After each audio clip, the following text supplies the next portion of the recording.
Top Med Talk. Hello and welcome to Top Med Talk. We are here at EBPOM London 2023, recording at the lovely Montague Hotel. I'm Desiree, Chappell, your host, and I'm joined by Monty Mythen as my co-host. Hello, Monty.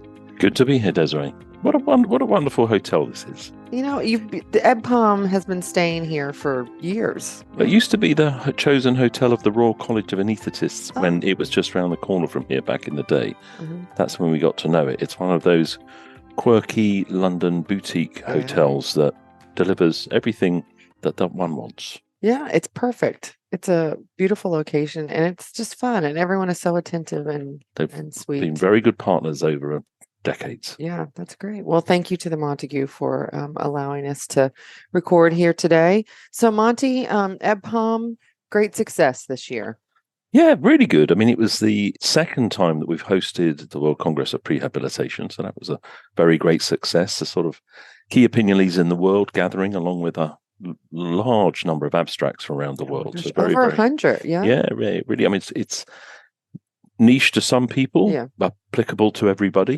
But the number of practitioners who are sort of right at the top of their game in this space, who've turned it into normal clinical practice, as they have done in the UK, for example. The National Health Service now accepts the prescription and delivery of preoperative prehabilitation, exercise, nutrition, mental preparedness.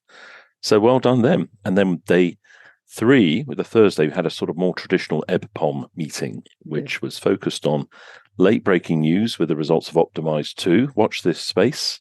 Very, very exciting. Yeah. POKI, the Perioperative Quality Initiative, which you were on, Desiree. What POKI number was it? Number 11. Number 11, which was about? Fluids, blood pressure, and goal-directed therapy. There we go. What could possibly go wrong? And then a post-lunch session about artificial intelligence, which I really enjoyed. Fascinating. Yeah, really it really was. I would definitely urge people to listen to that. Then we had our final non-prehab abstract prizes, which are extremely high quality again. And then we had a little wrap-up discussion about the future of EBPOM, which the future is bright, it would appear. People are keen for us to carry on. Yeah. Coming up next year in Ireland for our 25th anniversary, which we may have inadvertently celebrated a couple of times before. But now that you say that. but I was like, what was it, the 20 we were celebrating last time? And then it's like we just skipped to 25 for like 3 years. Well, we found the original hotel booking. So all available sources, including the first glass we had made, which we give to the speakers. Yeah. It says 1999 was the original. Okay. I think we went there a year or two earlier to do small group meetings, but I think we're going to celebrate the 25th again. Why not? Yeah, come on. What's the harm? It's like birthdays, isn't it? Yeah. You only turn 39 for like. Anyway, back on planet Earth. Yes. We should introduce our guest. We should introduce our guest. Well, Vicki Morton, who is a regular here on the show, but really taking some time to talk to her about all the amazing thing that she's working on with her group and with the ERAS Cardiac Society, which we featured here on Top Med Talk. We've partnered with many times. EBPOM's partnered with, POKI's partnered with. Lots of great stuff coming from them. So, Vicki, thank you so much for actually sitting down and having a conversation about what you're doing. Hello, good morning. Thank you for having me. Absolutely. I agree. This is a beautiful place, and I'm sad it's the last day here in London. I know. What do you think about the EBPOM meeting? I thought it was wonderful. Unfortunately, I only got to see one day of it. Yeah, because you were in POKI 11 as well. Loved going through the upcoming POKI recommendations. Loved the abstract session, the final abstract session. Really brilliant work. It was well done as always. Yeah. And I'm glad it's carrying on. Well, we'll talk about we talked a little bit yesterday and it'll be featured in some other Top Med talks that we did over the course of the week. The process that we did for the recommendations that we are proposing for POKI and put those in front of the audience, which was a unique experiment. Have you ever done anything like that, Monty? No. I mean, one thing we have to reflect on is that it's quite a self-selecting audience. And I think we realized that as we were going on. So as though we were getting, by day 3, we were down to the numbers of enthusiasts in that space. So hundreds of people, not high hundreds of people. Yeah. And they're quite self-selecting. So the fact that they would choose fluid A versus fluid B or quantity C versus D, maybe that's some of the authors were sitting at the but the level of consistency for most of the recommendations was remarkable to me. Yeah, I mean, some were 100%, and most were over 90%. Yeah, The one which we don't want to do a spoiler alert, but the one where there was the greatest level of disagreement was the one with the highest level of what we call evidence.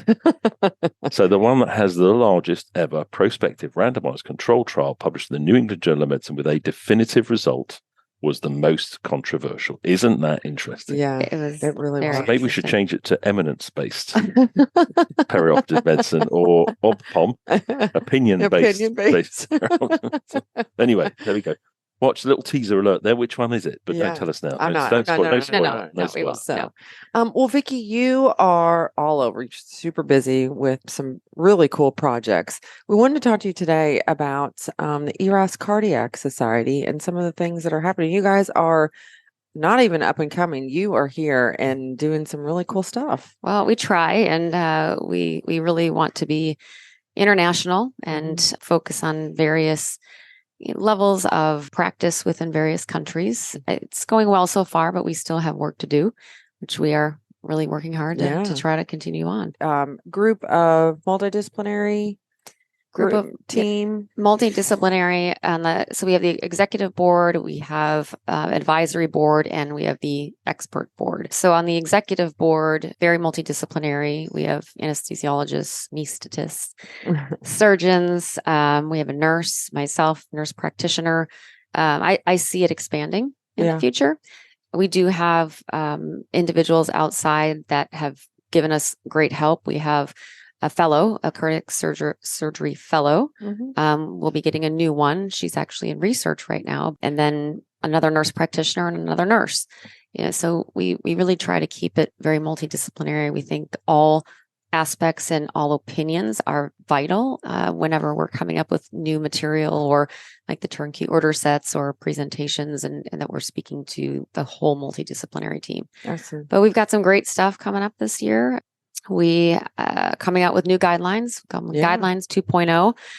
I don't know if they'll be called guidelines, what we're going to call them exactly, but the original guidelines that were put out in 2019 in JAMA, probably one of the best cited publications out there. A lot of people really refer to those when they're starting their ERAS cardiac program. Very helpful. But they needed updating for sure, as there's so much more new evidence coming out in this space.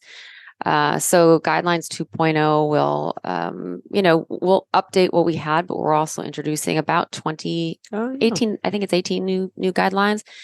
There'll be 3 topics in just the general terms of ERAS cardiac surgery. The entire encounter, 6 new topics. Preoperative, we're going to focus on 3 new topics.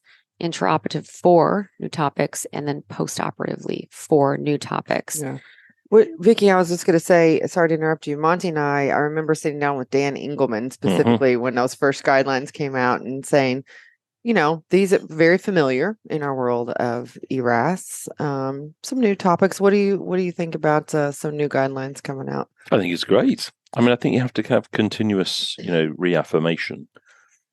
I think it would be fair for all of us to accept the fact that we haven't changed very much since Henrik Kellett's original publications. But I think you have to continue to contextualize it for people to believe that we all think it's okay to do certain, thought to be a bit off the wall things in certain spaces. So there's a lot of repetition in enhanced recovery, but I think it's important to do that, reconfirmation. There's always nuances as well. Let's take an example. There was nothing about gabapentinoids in Henrik Kellett's original publications, understandably.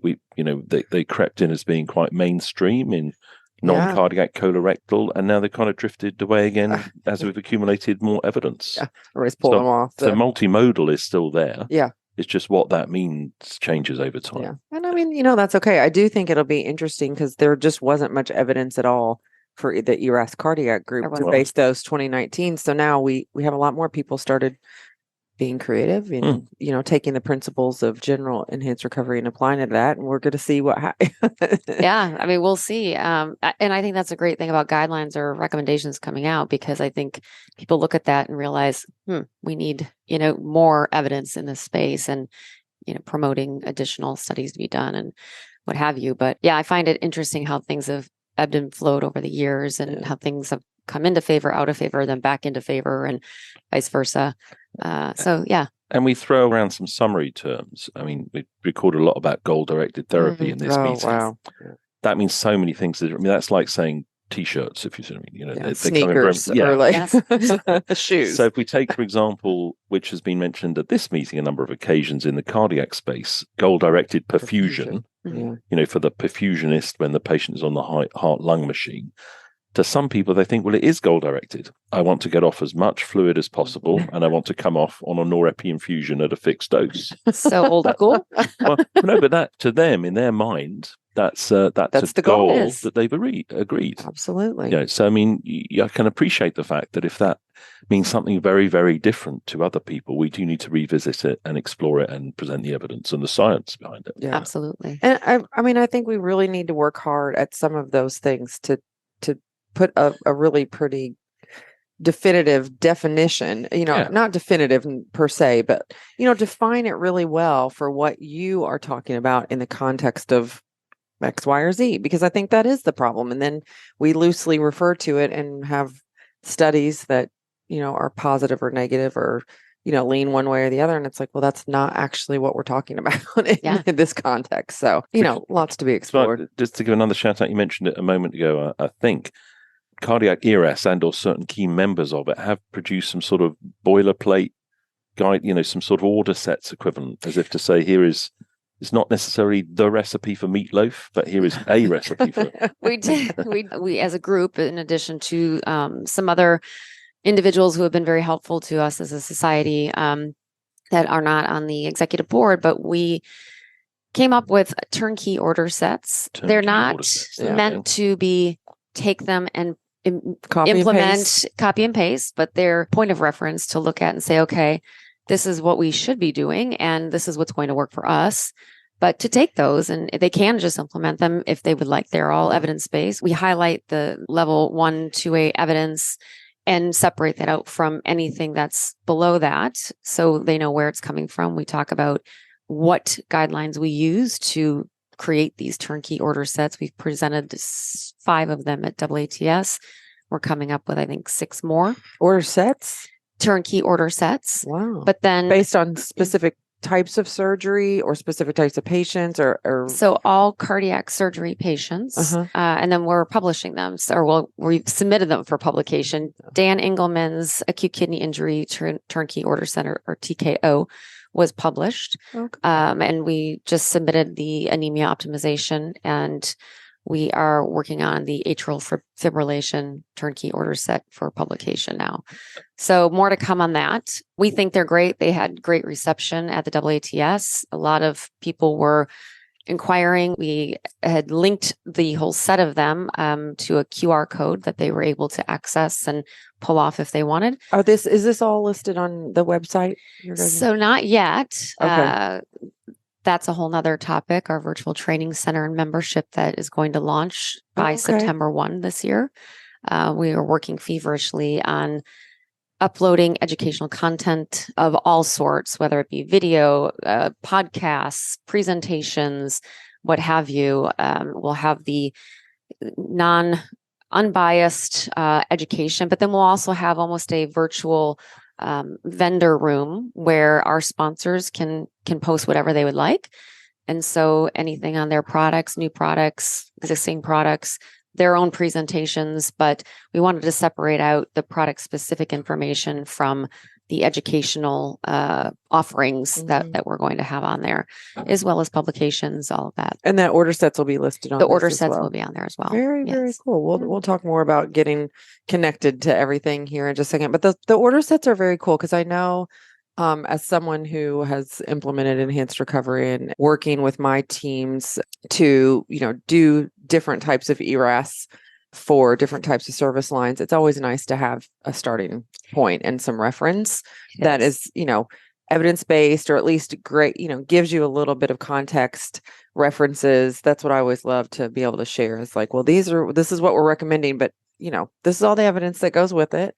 I agree. And you have to have the evidence. I always tell people, don't just take something that somebody else is using and then just implement it as your own. You really want to look at the reference, because most often people are doing the right thing because there is evidence behind it. But sometimes they're doing something that maybe it has changed over the years, but they just haven't updated or practice. It's not necessarily applicable for your patient population. Yep. Or your center or what have you, but always just check the background. Yeah. And you guys presented at varying meetings, at various meetings. I mean, of course, the big ones, AATS, STS, and we can go over those definitions there in a minute, but the ASA meetings, PA meetings, I heard you say you were presenting at the group of physician assistants. Yes. Cardiovascular surgery, physician assistants, or it's APA CVS, presented updates in cardiac surgery. I guess that was last month. Yeah. Which was very well received, and a lot of great questions and contacts. And did you say that you guys presented at a perfusionist meeting as well? I did. CREF. That was last year. Yeah. And that was cool. That was quite interesting. A nurse practitioner presenting at a perfusionist meeting on goal-directed hemodynamic therapy. It was a little intimidating for me, actually. Yeah. That's good. But it was good. It was well received. So I was very happy for the opportunity. Yeah. That's great. Monty, what do you think? Another ERAS group. Shouldn't we all come together? Yes and no. I mean, I think the ERAS community is one big community. There's a lot of crosstalk. So, I mean, let's call it ICONIC. The ICONIC originally set up in Europe, meeting under the guise of ERAS by the ERAS Society, I think is the global reference point. And people dip in and out of that to do reality checks and network. Then within countries and regions and subspecialties, I think you need your own tribes. Yeah. So, That's good. Yeah, I do. I think there's value in the collaboration. I mean, we are very happy with our relationship with the STS, great organization, AATS. We had a whole session at the ERAS World Congress this year in Portugal. And I think that those relationships are important. But I do think that there is somewhat of a, need to stand alone on some of it. Yeah. I think what we don't want is wars and battles. Yeah. Yes. That's what I get a little. So, whether it's societies or here it's Royal Colleges, they tend to all be fairly collaborative. But you don't want guideline A that says purple and, guideline B that says, dark blue with a reddish tinge. It's purpleoid, I don't. But you know what I mean? Because then people say, well, hang on a second, I'm looking at two very subtle. Yeah. Let's just quote the previous work if we think it's about on the money. Right. And let's all move on. We don't want confusion. We want clarity. Yeah. And I think it's really important as we, like the pokey recommendations that we just did, we looked at the current guidelines to really make sure that we are aligning with those. And same with the ERAS Cardiac Society new guidelines consensus statement coming out. Yeah, I was just refreshing myself because we had the combined pokey. Yep. ERAS cardiac meeting about acute kidney injury. We did. Which will to remind us again about the three components, because I've just been looking up the just appeared online acute kidney injury one, which I'll refer to in a second. Yeah. So we did, that was POKI 9. Yeah. And it was a combination. Yeah. ERAS Cardiac Society with POKI, acute kidney injury, opioid sparing, and anemia optimization in cardiac surgery. And all three of those papers are out. They're all out. All very exciting. One in I've got the AKA here, which is the JC. The ANA is the anemia. ANA is the anemia optimization. Anesthesia and analgesia. Yeah. JCTVS General is cardiothoracic and vascular surgery. And that's the one on pain. That's the opioids. So I'm looking at the AKI one here, which was a group that I was in. Well, we're kind of biasedly celebrating our own work. I was just going to say, I think we're all authors on each one of them. What I like about it is that it is open access. Yes. So if you just look it up straight away, so first author, Brown, Jessica, you've got view PDF, so you're straight into the PDF. Mm-hmm. You go down through the guidelines and towards the bottom, you get to the how to postoperatively, look after the kidneys. It's got the two key sentinel references there, reference 100 and 105. When you go to look for the two references, they're view PDF. Yep. So in 3 clicks, you've got all of the evidence behind the recommendation. And I think from the point of view of getting off the fence, big shout out to Dan Engelman and his colleagues, who to test, all cardiac patients on post-operative day 1 at 05:30 a.m. not 6:05. That ain't getting done here, I tell you. That's too early. That's right, 5:30 a.m. But that's a kind of that's really helpful. And if you want to do it at 6 or you want to do it at 7, but the print, that's a really helpful to me guideline. Yeah, I think it is because you do get off the fence. It's not a wishy-washy. And it's not saying it's law. No, it's just saying if you want a starting point to give this a go. Well, there you go. And the beauty of the POCI publications, that all of them that are out there, is taking all of the evidence, and we review all that evidence, dissect it, and putting it into a publication that's easily digestible. Yeah, open access. Open access. I lost it with things you can't get. I'm so disappointed with things now when I go in and they say, "Do you have an institutional registration or show me your money?" It should all be open access. I know it's get paid for by different routes, but knowledge should be free. I agree. Education, information. If you're going to study it and publish it, it should be open to everybody to read. Yeah, hooray! Preaching to the choir. Like Top Med Talk, free open access medical education.